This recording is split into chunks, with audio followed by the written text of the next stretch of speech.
Welcome to Concussion Talk Podcast. I'm Nick Mercer. This is episode 64.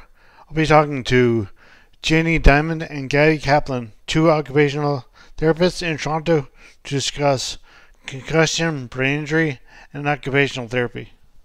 Concussion Talk Podcast is presented by HeadCheck Health. HeadCheck Health bridges the gaps in concussion care through simple, powerful technology. Join organizations like the Canadian Football League, Track Factory Racing, the Canadian Junior Hockey League, Eastern Washington University, and Volleyball Canada, who rely on HeadCheck Health to improve communication and optimize care. Visit headcheckhealth.com for more.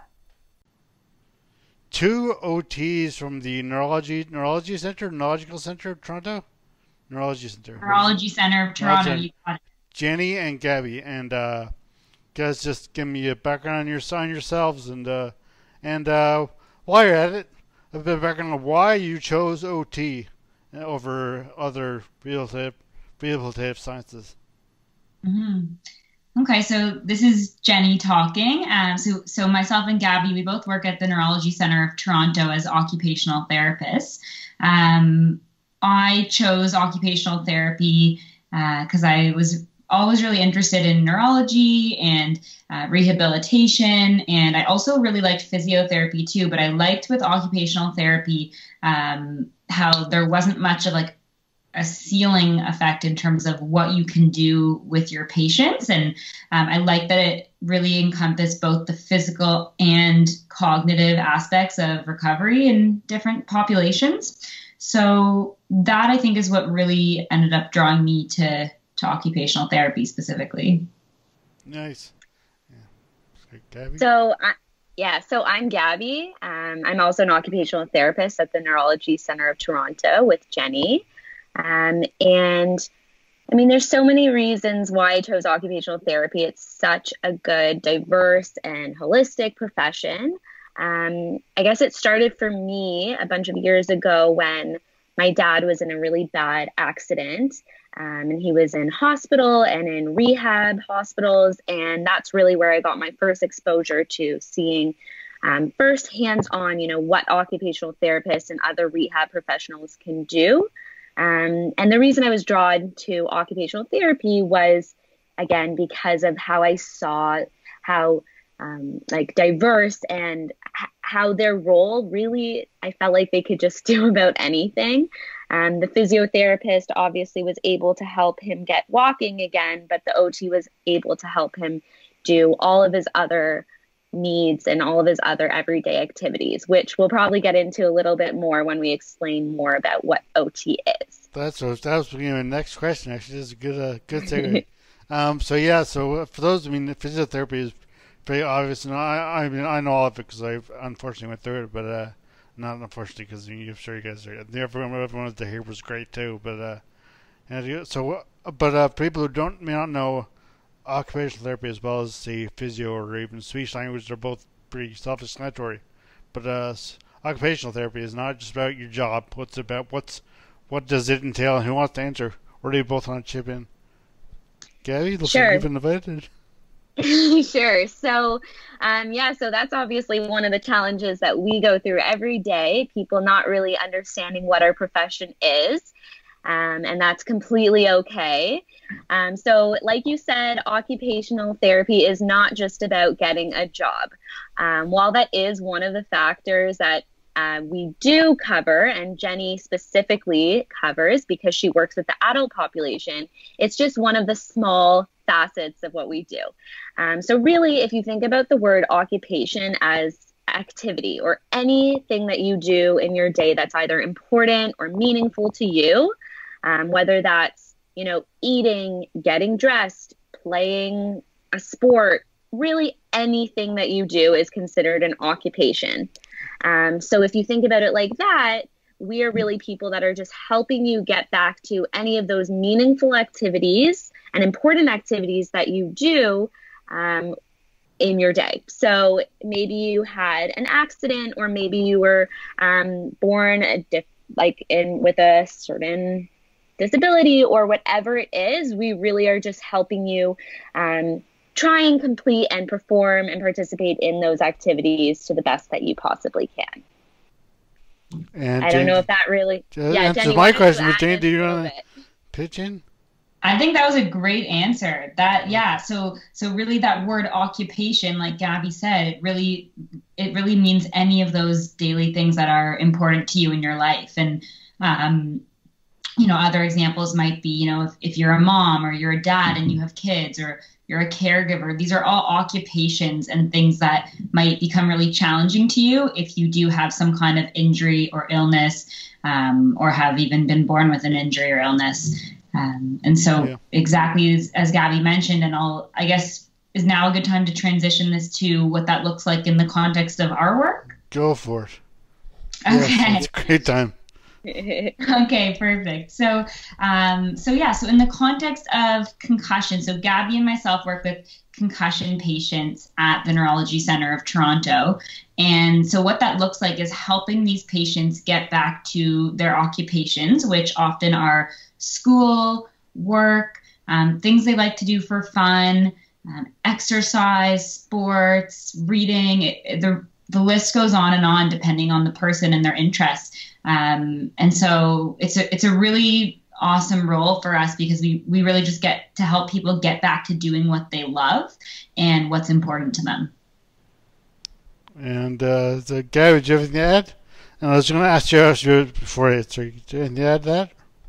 Sure. So I guess just the only difference between mine and Jenni's role, in case anyone was wondering, was that Jenni works with the adult population, so anyone that's over 18.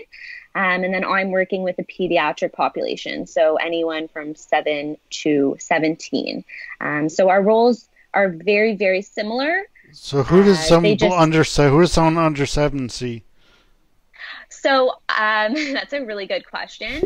So I'm actually willing to see anyone that's under 7. Okay. Just as of now, that's what my practice looks like. But It's like there's no like infant or a young child occupational therapy aspect. As of now, no, there isn't. But we're growing, so who knows? Okay, no, but that means there's no like professional designation. Oh, no. So actually our designations are the exact same. So we went to our master's program and came out of it with the same license. We just have different preferences and specialties based on what we're interested in. So that's why I'm with pediatrics and Jenni's with adults. And that's a good segue again to my next question. So why did you guys, of all the, if you said diverse aspects of OT, did you choose concussion to focus on? Gabi, you want to take this one? Sorry, I should say name next time. I just leave it open, but I should say a name. Sure. So I find that let me think about this a little more. Jenni, if you have something off the top of your why did head, you personally choose it? Like not why you think concussion is so interesting, but why did you pick yourself? So for me, I don't have any personal history of concussion up to this point in my life. I've known many people who have, but for me, I started exploring concussion, and the more I learned about it, the more interesting I thought it was. And what I really love about working with patients who've had concussions is the amount of potential to see improvements, and really just the nature of concussion is you do get better over time.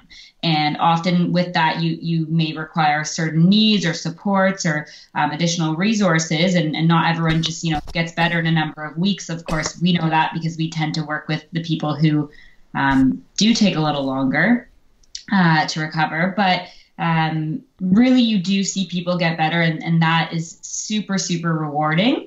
And with that also, so Gabi and I have been working in concussion. The clinic itself that we work at has been around for a few years. So as we are transitioning into this role over the last couple of years, so much of the research has changed, and so much of the research now has just gotten a lot stronger too in terms of this active rehab approach to recovery, where you can get better over time. There are things you should be doing, and we're finding there's now more and more to support that. And learning about that for me over the past several years just drew me more and more into the area of concussion and increased my interest in it. And Gabi, are you similar? Yes, yeah, exactly. So also just to add on that, with concussion, there's just so many areas that you can explore with your clients. Obviously, with any illness or anything, every client that you work with is completely unique and different. But with concussion, I find even more so because it's a brain injury and your brain has so many different areas that control so many different things. So whether that's you're working on sleep, whether you're working on your emotions, whether you're working on physical issues, the list goes on. And so it's every day is something new. And what that can be maybe a little bit more challenging, but it's also interesting to explore all the different areas that people might be experiencing difficulties with. Yeah, I remember when I first had my brain injury, I was really getting really frustrated with OT and physio for that matter. But I figured the physio I would get better like once I could learn to walk, and I knew that I understood my muscles and stuff, my body better than my emotions in terms of just getting. And now my emotions are fine, but like getting. Because it's a combination. OT seems to be more of a combination of you gotta deal with my frustrations that I can't do X, or having difficulty doing X or doing Y, and it's knocking my headset off. But yeah. So you guys find that I hope I was clear there because my microphone was moving. But you guys find it difficult to not difficult. It's just part of the challenge, dealing with people's emotions when they're dealing with other challenges, like if they're having trouble doing laundry, for example, and they're getting angry and at you, for example. So that's something that probably going to be a noticeable challenge for you. Yeah, so we definitely see a lot of difficulties in our patients with emotional regulation, or even just having increased anxiety, depression, other mood symptoms. Irritability is another one, and a lot of those are to be expected. And we always say, it's sort of twofold. I mean, on the one hand, that's said and known to be a symptom of concussion, right? Those mood changes and mood symptoms. Yeah. And on the other hand, it's also, a symptom secondary to not being able to participate in those life roles that are so important to you, right? You can't work anymore. You can't do these activities that once were so exciting and fun and part of your life. So that's what I find very difficult. Yeah. Yeah, exactly. Less now, but that was a big thing for you. Yeah. In recovery. Yeah. So I guess to answer your question, I mean, I definitely don't find it difficult in terms of like my own ability to manage that. But it's for sure very prevalent. And I think, Gabi and I both try and approach it from like, a really good level of understanding and just trying to really empathize with the patient and their experiences, and then, seeing what we can do to support them. I was going to say, and like in your clinic in Toronto, it's on, the Eglinton. My sister lived in Eglinton, Toronto for a while, so I know Eglinton east. She lived east of Yonge, but you guys are west, are you? We're just west of Yonge. Okay, cool. So who do you see coming to your clinic? What kind of, obviously concussions, but what kind of activities are they more generally resulting from? So it's really interesting. You would expect it to be a lot, or maybe not you would, but a lot of people expect it to be a lot of sports injuries. That's sort of in the newspaper and the media what people expect to hear concussions resulting from. But at least for me and Gabi, I'll pass it over to you for your patients. But for my patients, it's a lot of people who accidentally slammed the trunk of their car on their head and sustained it. My mom's always doing that.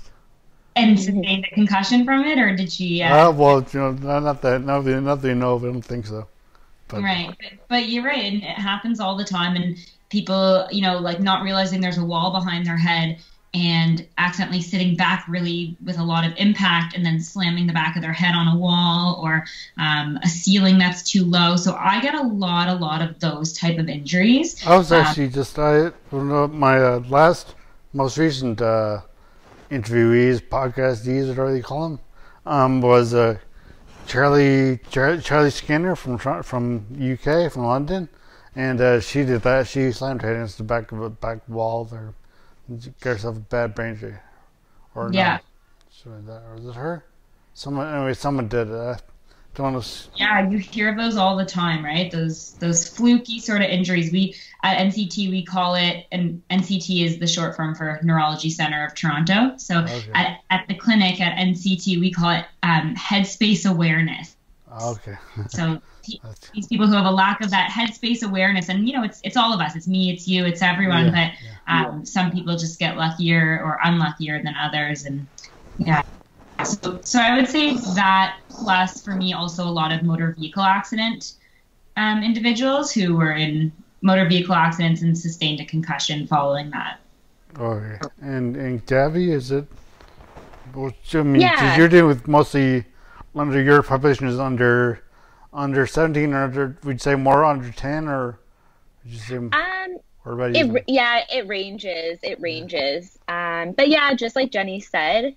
It's not always sport related, and there's some people lately with I guess not now, but in the past couple months, a lot of slipping on ice, a lot of just accidental injuries that are really challenging for those patients to deal with because they feel as though, why did this happen to me? And it's not like I was going out and I was doing a sport or I was in a car.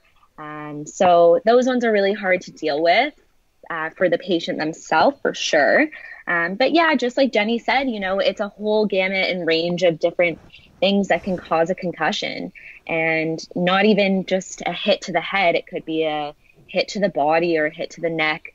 Something like that can also cause a concussion, and it's just really hard for people to deal with and accept. Okay, I guess we'll start with the pattern is start with Jenni. So if someone comes in with a concussion, not a suspected concussion, but they have obviously concussion, what do you find are generally not to generalize people, but I mean that are the main areas of challenge that you see?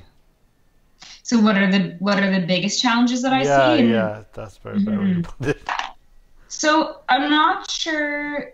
I mean, so what comes to mind immediately is, for me, it's always the biggest challenge when I'm working with a patient who we can't find, some kind of solution or treatment or education that helps them and helps them get better. And I think, majority of the time, there's always some sort of missing piece, whether it's even just, nutrition, hydration, stress management, or it's, as significant as sleep hygiene, energy conservation strategies, return to work planning. So there's all different types of interventions that can and do help individuals recovering from concussion. For me, what I find the most challenging is when I do have a patient where we've tried every single thing, and we've altered their rest breaks, we've altered their scheduling, we've changed their activities and their inputs and their stimuli, and they still aren't getting better, and they're still struggling significantly with symptoms. And for me, that's always the biggest challenge is, what next? Right. Okay. And Gabi, biggest challenge you find? So similar to Jenni, I definitely agree with everything she was saying. The added thing I can say is working with the pediatric population, you also have to take into account the parents and the family dynamic. Right. So that can be quite challenging to navigate for sure, because sometimes the child has completely different goals than the parent does. A big example of that is parents are always promoting, they need to do this much homework, they need to get back to this activity. Those are just some examples. And quite often kids are homework is not their top priority, you know? No. Speaking Really? with their friends is. So that can be definitely quite challenging, figuring out, you know, a happy medium so that your client, which is your child, but also the parents, are both happy and content with the situation and your rehab goals. So yeah, that would probably be my biggest challenge. And do you have any, so Jenni, do you have any examples of, is there a certain activity that for most people, they have challenges with a certain like life activity that, or let's say at home activity, which everyone will have those, so using the bathroom or doing laundry or whatever, like, what do you find the most challenging or the best story? Yeah. So so the question was, which activity is the most challenging for my concussion patients that I've observed? So I find with my patients that I've worked with, screen time, like computer screen time, is the biggest challenge for these individuals. And, you know, we talk about different activities and how much energy they use up. And I think, you know, working on a computer is one of the most challenging things, especially if it's for work or school purposes and not just for leisure, because there's such a big cognitive demand and there's a big visual demand as well. And we know that both systems are often compromised or needing time to recover after you've had a mild traumatic brain injury after a concussion. So because the computer you need both of those systems to operate a computer and take in that feedback and information. I think, you know, that probably contributes to it. And often I'm spending a lot of sessions with patients and a lot of time working out schedules and strategies to help make them. I was going to say, so what do you do to help them? What would you do? Someone saying, I have a computer, I'm trying to do like a project at school or something at university, and this computer drives me nuts. What would you say? So there's a lot of different things you can do, and it's really a balance between retraining your brain to tolerate the activity and tolerate that screen and exposure, and then it's also, you know, what can you do to compensate or make it a little easier for them. So what that actually looks like is, for the retraining, you know, it's scheduling in appropriate amounts of time spent on the computer where you're taking rest breaks when you need them, or maybe even before you even realize or feel like you need them. So taking those frequently and at a schedule that makes sense based on where you're at in your recovery and your tolerance levels. And then also different things that you can do for the computer to make it a little easier to look at. So can you change the color spectrum or the blue light? Can you increase maybe the font size or get rid of different sort of pop-ups that come up on a web page so that it's just the text you're seeing? There's a lot of different computer programs out there, a lot of which are actually even like free or easily available in free trials that can help make it a little bit easier. And then I guess there's really a third area, which is the vision piece, which is, you know, if they are also having vision issues, specifically with either like tracking or scanning or other different ocular eye movements, retraining those may also contribute to improved tolerance for screen time. Okay, actually, just a personal question now. I had double vision, but let's I don't know if we can ignore that. We have to for this question. But when I was first injured, I read a lot of books, like paper books. But now I read a lot of e-books just because it's easy to get them. But I don't find any real difference in my brain activity when I'm doing not necessarily activity, but my strain on my brain when I'm doing that. But is there a correlation between screen time and, say, reading paper or magazines or reading paper? Mm-hmm. So the question is, like, is there a difference between reading on paper versus reading something on a computer? So from what we know, reading something on paper is easier on your eyes than reading something on a computer screen. And so some people notice a difference and some people don't. I would say most of the patients I work with do notice a significant difference. It's a lot more challenging for them to read something on a computer screen than on a piece of paper. But if you don't notice a difference, I mean, that's probably a good thing in terms of your recovery. And, unless it's making your symptoms worse, you probably don't have to worry too much about that then. And if it is making your symptoms worse, then, maybe you want to look a little more into that and just put in some of those rest breaks, even if you're not maybe as aware of it during the time. But I would say there definitely is a difference. Gabi, what would you say about that? Yeah, I completely agree. Just based on reading like research and anecdotally from patients, a lot of them do find that reading things online, on their computer is a little bit more challenging for them because of all the other areas of the brain that requires that energy. But again, just like you both said, everyone's like very unique and different, and so it just depends on the person. So Gabi, so for you, aside from say reading or aside from, I guess, any online any screen time, what is the most challenging thing for newly concussed pediatric clients? Right. So do you think? For sure, again, like one of the biggest goals is typically returning to school. And at school, kind of like a screen, it has so many different areas of the brain that are required to be working. There is socializing, there is listening, there is reading, there's problem solving. The list can go on and on. So for sure, coming up with a plan for the patient to get back to school is probably, I wouldn't say it's actually one of the most challenging, but it's probably one of the most predominant or primary it's common, goals that I work on. Yeah. Yeah. For Okay. sure.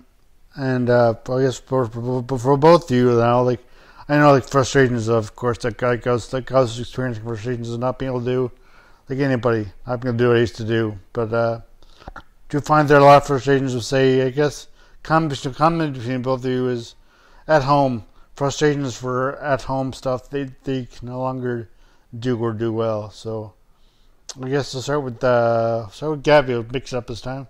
Gabi, is at home, so kids now they're not doing their own laundry for the most part.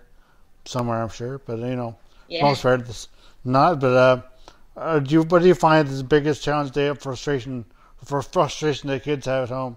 Not necessarily challenge, but are they most irritated by? I would say probably pressure that they feel from their parents.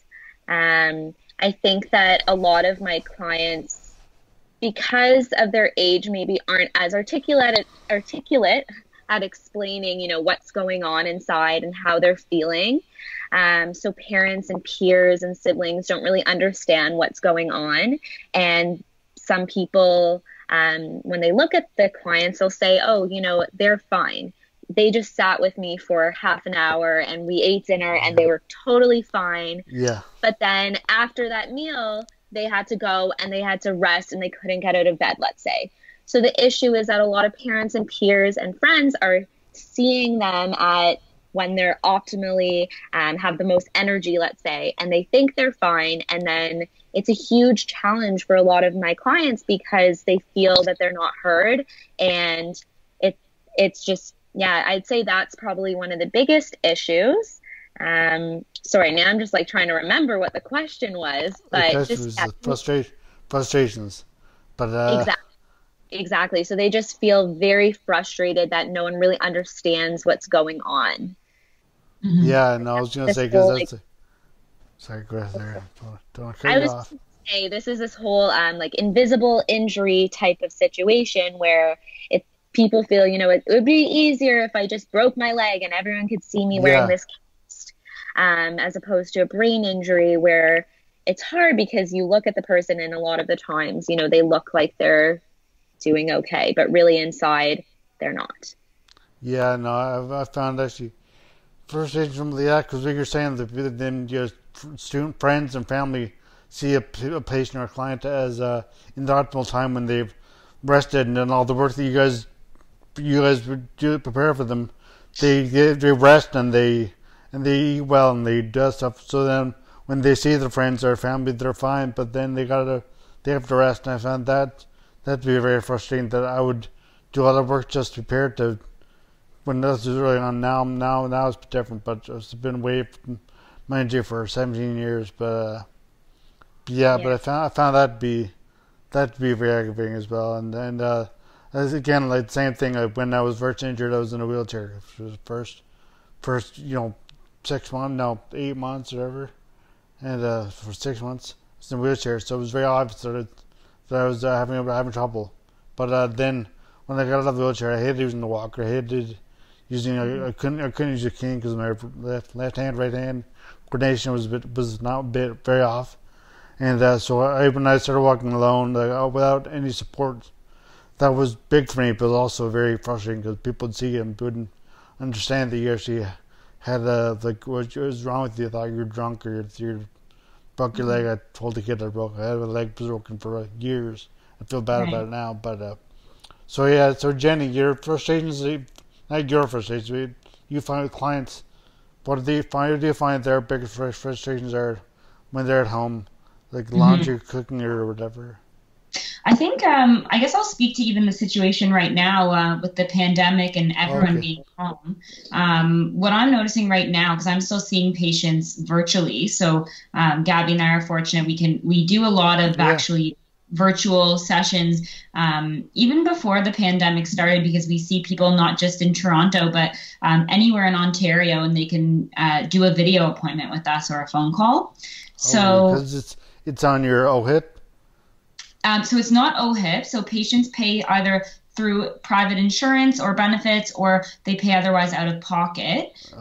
But just as an occupational therapist, you can provide virtual or phone call sessions if it's appropriate based on the kind of treatment you're delivering. And because so much of the concussion rehab that we do is more education based, it's a lot of conversing. And so we can do that over video or the phone. It doesn't necessarily have to be in person. So on that note, so we're continuing to see patients now. And so what I'm noticing in my patients who are home is, so it's interesting for some of them who maybe live with, just a partner or on their own, they're actually finding it a lot easier because they don't have to deal with the all the stimuli of being in an office environment. Yeah. For the ones who are back at work or part-time working. So for my patients who are transitioning through those return to work plans or are back to work in the office, they're finding it a little easier even on their symptoms. But then I have the patients who are home, and they're home with families, they're home with kids, they're home with full busy houses. And now all of a sudden, things are way crazier for them. They have way more to manage. Maybe, they had help previously with cleaning, and now their, person can't come in and clean. So now they have to add that onto their list of weekly responsibilities, which for someone recovering from a concussion can be severely, severely draining. And they have, maybe screaming kids in the background, or they have to also coach the kids through school, or etc. So I'd say, in the context of right now, that would be the biggest challenge that I'm hearing from my concussion patients. Okay, but otherwise, say 2 months ago, would it mostly be laundry or dishes or making food, or? Yeah, so it's so person dependent. I've seen people with all of those different issues. I've seen ones who have none of them or one of them. I'd say the thing that comes up the most across the board is sort of similar to Gabi's in her example with pediatrics, but for me with my adult population would be also those relationships. So people who don't quite understand, or kids, maybe they have kids or partners who don't quite get it, and maybe they're supportive or maybe they're not, but the challenges at home, and also even just the pressure that a lot of these individuals put on themselves to feel like they have to step up or measure up or live up to a certain expectation that either they have or their partners or families have for them would be one of their biggest challenges. Okay, that makes sense. And I guess I'll go to Gabi now and just ask you both finally. I'll start with Gabi. Neurology Centre of Toronto. Just talk about that a bit, and about telehealth that you're doing, that you guys have been doing before this pandemic and during. So what is the Neurology Centre of Toronto, NCT, and where is it and blah blah stuff, fun stuff. What do we need to know about it? Okay, so the Neurology Centre of Toronto is a clinic, like you were saying, it's at Eglinton and Avenue, and there are a bunch of neurologists there. We're a big multidisciplinary team, so we have some nurses, physiotherapists, some CBT therapists. Jenni, I'm trying to see, I don't want to miss anyone out. I think you got it all. We have a physician assistant. So Gabi mentioned the CBT therapist or psychotherapist. I guess really we have the sort of medical team, which can be covered through OHIP appointments. So if you see the neurologist, the nurse, there's multiple nurses, we have nurse practitioners, we have physician assistants. They're all part of that neurology visit, which patients can get covered through their OHIP, through their Ontario medical insurance or card, for anyone listening who's not from Ontario or Canada. And then to see allied health, which would be myself or Gabi as the occupational therapist, to see our physiotherapist, or to see one of our psychotherapists who does like the CBT therapy and other mindfulness and other mental health support. Those appointments are then not covered through OHIP, and those are through either private insurance or paying as a fee out of pocket for those. And then we have a whole administrative team as well, who is very important and crucial to our success and keeping things going smoothly. And actually, you mentioned UT, I did a podcast with Lauren Zayach, she's a physiotherapist in Utah, and she was she did one CBT and EMDR. Do you guys know EMDR? EMDR therapy. That's eye movement something. Eye movement. EM stands for eye movement, but I'm not sure what DR stands for. Oh yeah, I have heard of it. I don't know anyone personally that's done it. I've never seen it in action, but I have heard of it. Okay, and I guess now just the telehealth at NCT and during that now. Like how long have you guys been doing it, and how do you find it now? So this is Jenni. I've been at the clinic now for almost 3 years. And then Gabi was actually my OT student last year. And she has since joined full-time, or sorry, not full-time, but fully as a full licensed practitioner is what I meant to say, as of January of 2020 of this year. But before that, I guess Gabi, you've been with the clinic now for almost a year from the time you started as a student. So that's pretty cool. Yeah, it's been awesome. And it's a great clinic. Just to touch on kind of a little bit more about the clinic. So since it is a neurology clinic, we don't only focus on concussion clients. There's a lot of epilepsy clients as well as headache management. And really any other neurological issues as well. So I've seen personally some headache clients as well. And then I think that pretty much covers our clinic. We also have a lot of cannabis care there as well, which is more of the medical side of things. So I can't really touch too much about that because me and Jenni don't personally work in that, but we have some clients that are on cannabis as well. So it's definitely integrated into our clients. And this concussion OT, I found you guys on Instagram, where you found me, or we found each other on Instagram. So the concussion OTs. So how did that start up? Did you guys both just decide they're gonna, or is this an NCT sponsored concussion OTs page? So we've been talking about it for a while. Gabi and I work really nicely together, and we've been talking about having a place to share even more resources and tips and strategies and research. And we just sort of came together and made it happen over the last coming weeks. And we sort of thought, being at home now is a good time to do those things and take advantage of a little bit of extra time on the weekends or whenever we get it by, not being able to socialize maybe the way we normally would, or, get out of the house and do those things. So we thought it would be a really good time to take advantage of that idea that we had. Gabi, I don't know if you would add anything. Yeah, I was just going to say basically exactly what you said. And it's been amazing so far at the start. We have learned a lot from all the concussion community that we've been reaching out with. And it's just been a really good community and network. So we're excited to learn more from everyone and to share any knowledge that we have.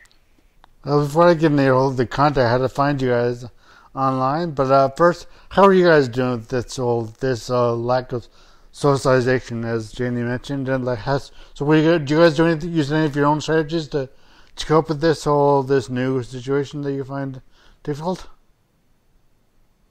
Definitely. So it's been quite challenging. I think for me, I've just been trying to socialize with friends as much as possible.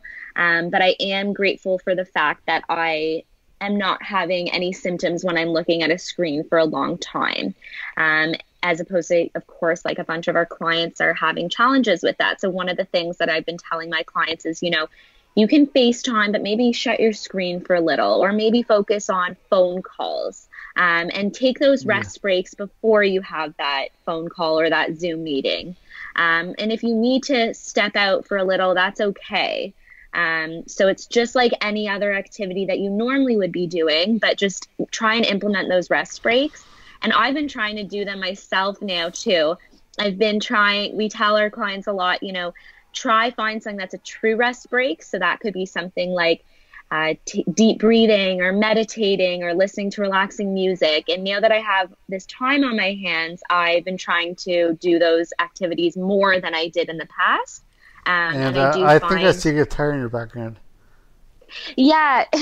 Yeah. So it's not my guitar actually, but my boyfriend has been playing guitar a lot more. And that's just like an example of something, that is relaxing and you have the time to do now.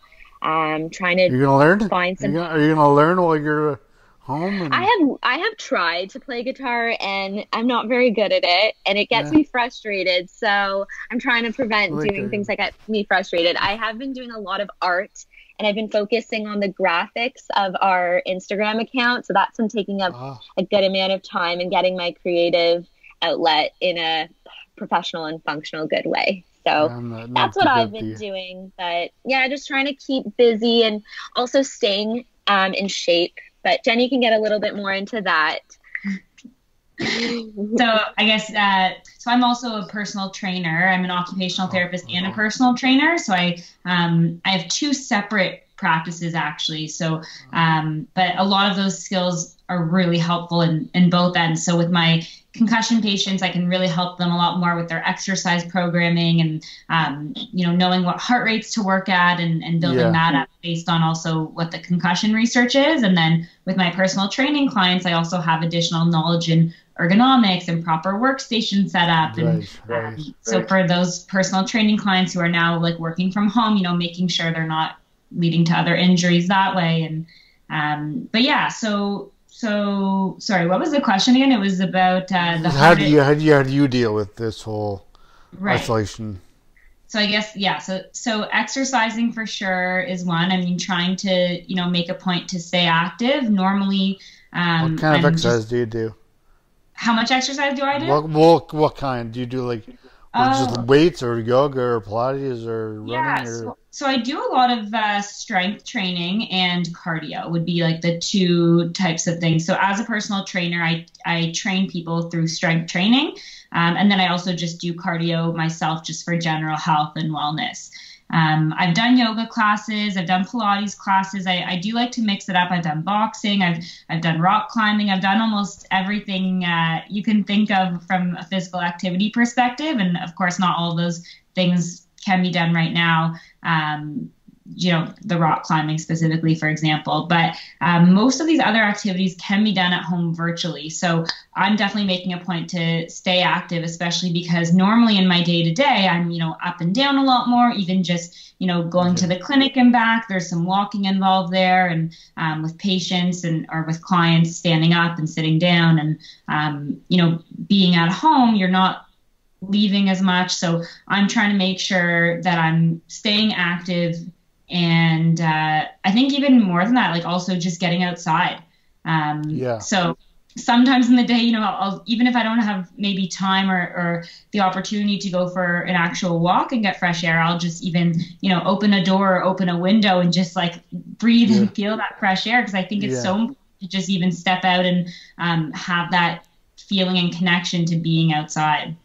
Yeah, no, I agree totally. The fresh air is just so important. And I guess now to finish off, like, how do people concussion OTs or NCT, how do they find?